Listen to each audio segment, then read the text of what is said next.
Maithili express की शानदार प्रस्तुति।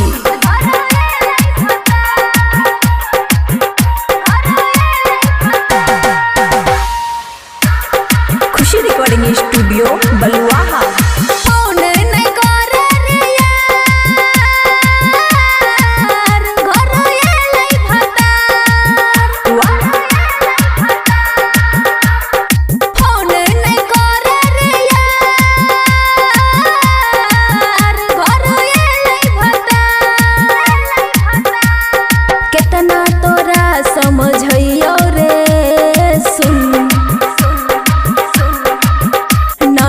तो जोगा फोन नहीं करे रे यार, घर ये भता डीजे सुमित सतीश रईमा, सुमित सतीश रईमा, सुमित सतीश रईमा।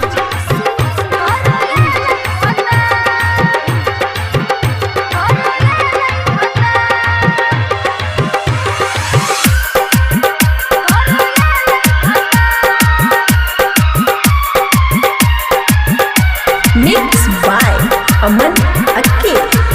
दिहे जब कुमार हमें प्यार खूबे के लियो रे, ओढ़नी बिछा के हमें मजा खूबे दिलियो रे। होइले अब शादी छूटल आजादी रे, जानते सैया जब होइते बर्बादी रे।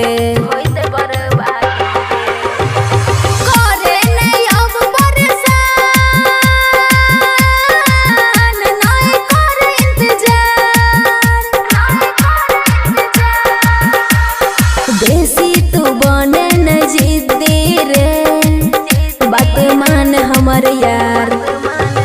फोन नहीं करे रे यार, घर ये भता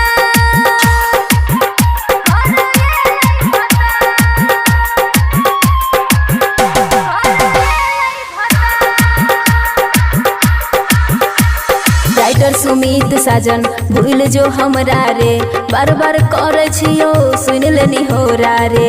याद हम तोरे करबो करे इंतजार रे, मिले बोलाई बोसैया जैते जब बहार रे।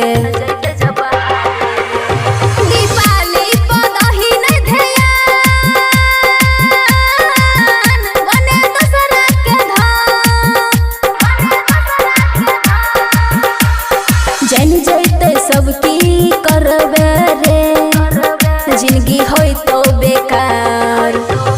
फोन नहीं करे रे यार,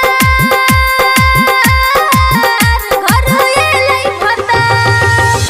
खुशी रिकॉर्डिंग स्टूडियो बलुआहा।